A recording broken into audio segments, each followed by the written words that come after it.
नमस्कार दोस्तों।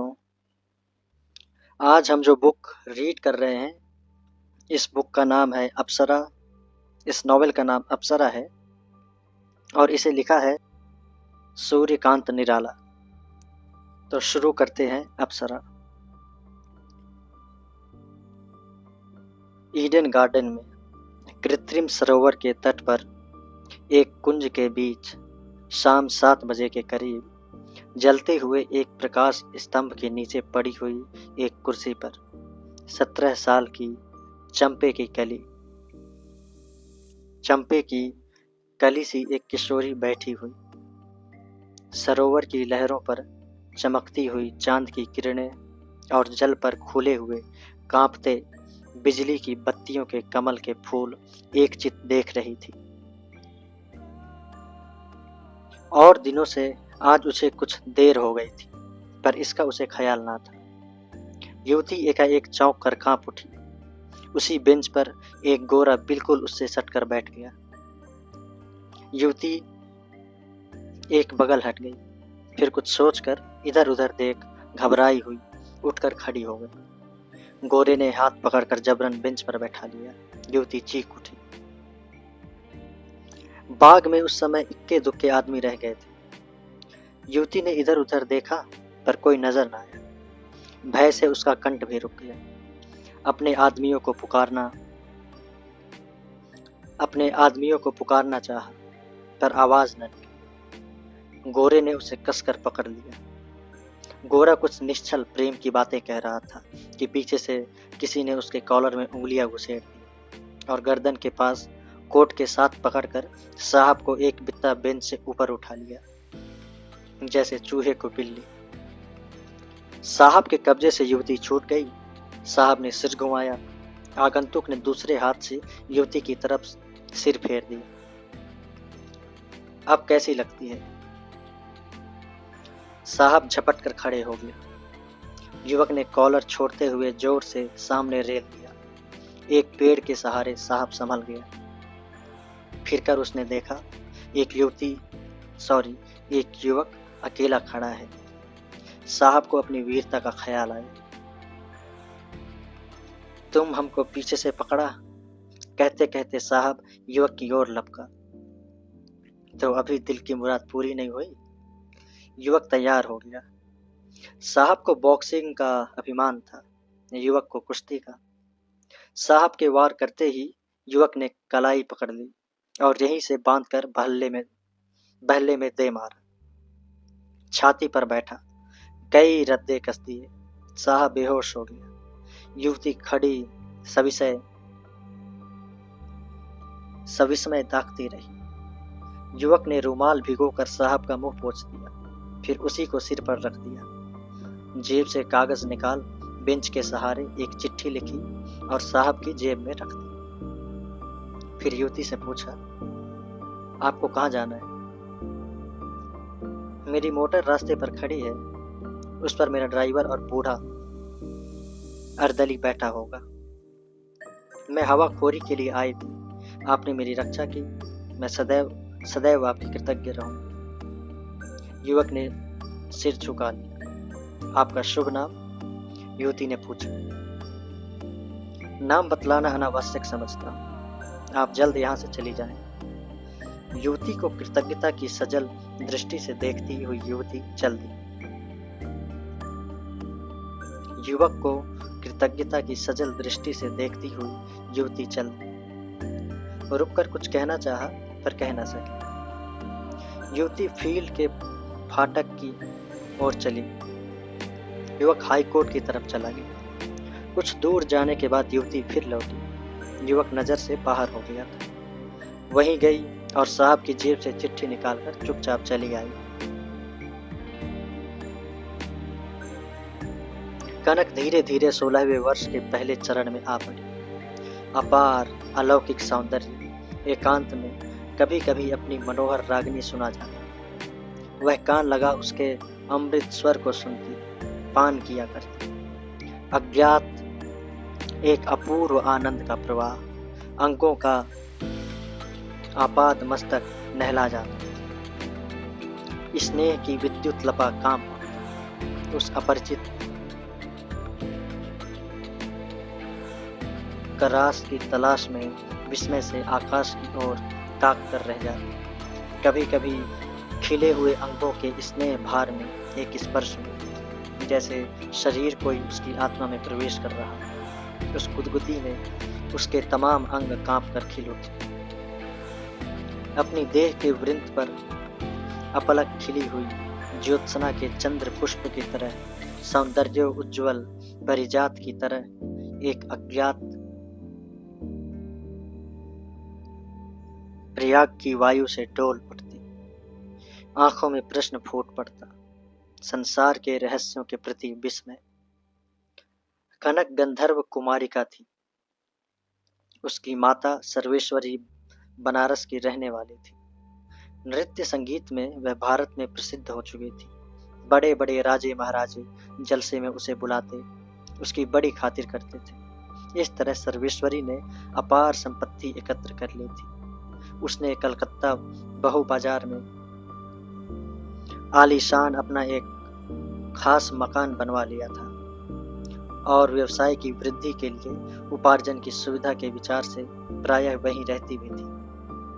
सिर्फ बुढ़वा मंगल के दिनों तवायफों या रईसों पर अपने नाम की मुहर अर्जित कर लेने के विचार से काशी आया करती थी। वहां भी उसकी एक कोठी थी। सर्वेश्वरी की इस अथाह संपत्ति की नींव पर एकमात्र उसकी कन्या कनक ही कर्णाधार थी। इसलिए कनक में सब तरफ से ज्ञान का थोड़ा थोड़ा प्रकाश भर देना भविष्य के सुखपूर्वक निर्वाह के लिए, अपनी नाव खेने की सुविधा के लिए उसे आवश्यक समझ लिया था। वह जानती थी कनक अब कली नहीं, उसके अंगों के कुल दल खुल गए। उसके हृदय के चक्र में चारों ओर के सौंदर्य का मधु भर गया है। पर उसका लक्ष्य उसकी शिक्षा की तरफ था। अभी तक उसने उसका जातीय शिक्षा का भार अपने हाथों नहीं लिया। अभी दृष्टि कनक को प्यार के उपदेश दे देती थी, कार्यतः उसकी तरफ से अलग थी। कभी कभी जब व्यवसाय और व्यवसायियों से फुर्सत मिलती, वह कुछ दूर के लिए कनक को बुला लिया करती और हर तरफ से उसने कन्या के लिए स्वतंत्र प्रबंध कर रखा था। उसके पढ़ने का घर में ही इंतजाम कर दिया था। एक अंग्रेज महिला श्रीमती कैथरीन 3 घंटे उसे पढ़ा जाया करती थी। 2 घंटे के लिए एक अध्यापक आया करता था। इस तरह वह शुभ स्वच्छ विद्या के ज्योत्सना लोक के भीतर से मुखर शब्द कलरव करती हुई ज्ञान के समुद्र की ओर अथाह बढ़ चली। हिंदी के अध्यापक उसे पढ़ाते हुए अपनी अर्थ प्राप्ति की कलुषित कामना पर पश्चाताप करते। कुशाग्र बुद्धि शिष्य के भविष्य का पंकिल चित्र खींचते हुए मन ही मन सोचते, इसकी पढ़ाई ऊसर का वर्षा है, तलवार में शान नागिन का दूध पीना, इसका काटा हुआ एक कदम भी ना चल सका। पर नौकरी छोड़ने की चिंता मात्र से व्याकुल हो उठते थे। उसकी अंग्रेजी की आचार्य उसे बाइबिल पढ़ाती हुई बड़ी एकाग्रता से उसे देखती और मन ही मन निश्चय करती थी कि किसी दिन उसे प्रभु ईसा के शरण में लाकर कृतार्थ कर देंगी। कनक भी अंग्रेजी में जैसी तेज थी, उसे अपनी सफलता पर जरा भी दुविधा न थी। उसकी माता सोचती, इसके हृदय को जिन तारों से बांधकर मैं इसे सजाऊंगी, उनके स्वर झंकार से एक दिन संसार के लोग चकित हो जाएंगे। इसके द्वारा अप्सरा लोक में एक नया ही परिवर्तन कर दूंगी और वह केवल एक ही अंग में नहीं, चारों तरफ मकान के सभी शून्य छिद्रों को जैसे प्रकाश और वायु भरते रहते हैं। आत्मा का एक ही समुद्र जैसे सभी प्रवाहों का चरण परिणाम है। इस समय कनक अपनी सुगंध से आप ही आश्चर्यचकित हो रही थी। अपने बालपन की बालिका तन्वी कवयित्री को चारों ओर केवल कल्पना का आलोक देख पड़ता था। उसने अभी उसकी किरण तंतुप्तों से जाल बुनना नहीं सीखा था। काव्य था पर शब्द रचना नहीं। जैसे उस प्रकाश में उसकी तमाम प्रगतियां फंस गई हों, जैसे इस अवरोध से बाहर निकलने की वह राह न जानती। यही उसका सबसे बड़ा सौंदर्य, उसे नैसर्गिक एक अतुल विभूति थी। संसार के कुल मनुष्य और वस्तुएं उसकी दृष्टि में मरीचिका के ज्योति चित्रों की तरह आती, अपने यथार्थ स्वरूप में नहीं। कनक की दिनचर्या बहुत साधारण थी। 2 दासियां उसकी देखरेख के लिए थी, पर उन्हें प्रतिदिन 2 बार उसे नहला देने और 3-4 बार वस्त्र बदलवा लेने के इंतजाम में ही जो कुछ थोड़ा सा काम था, बाकी समय में यूं ही करता था। कुछ समय साड़ियां चुनने में लग जाता था। कनक प्रतिदिन शाम को मोटर पर किले के मैदान की तरफ निकलती थी। ड्राइवर की बगल में एक अर्दली बैठता था, पीछे की सीट पर अकेली कनक प्रायः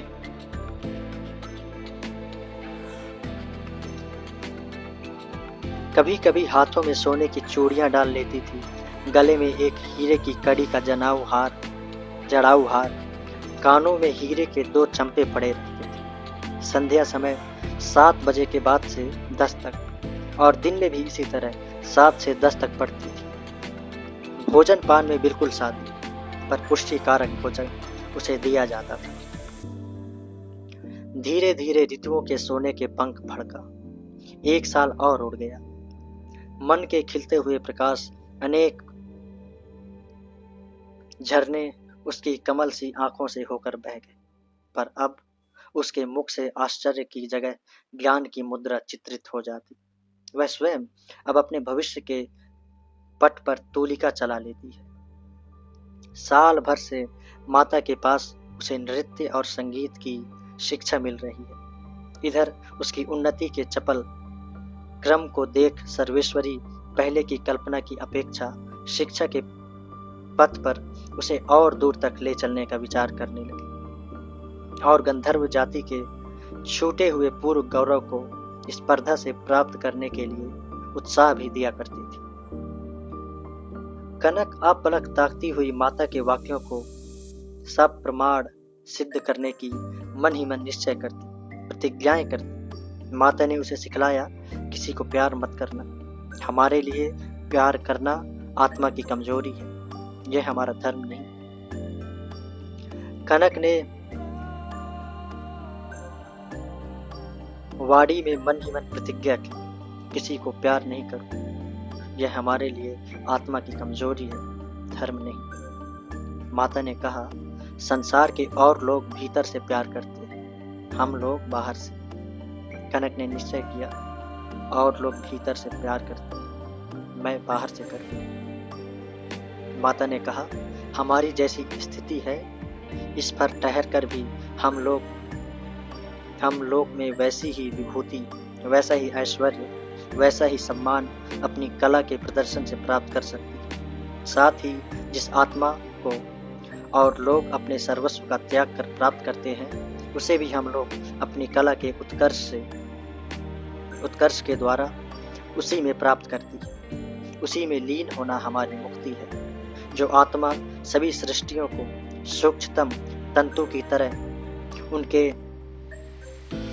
प्राणों के प्रीतम संगीत को झंकृत करती, जिसे लोग बाहर के कुंज संबंध को छोड़ ध्यान के द्वारा तन्मय हो प्राप्त करते, उसे हम अपने बाह्य यंत्र के तारों से झंकृत कर मूर्ति में जगा लेते, फिर अपने जलते हुए प्राणों का गरल उसी शिव को मिलकर पिला देती है।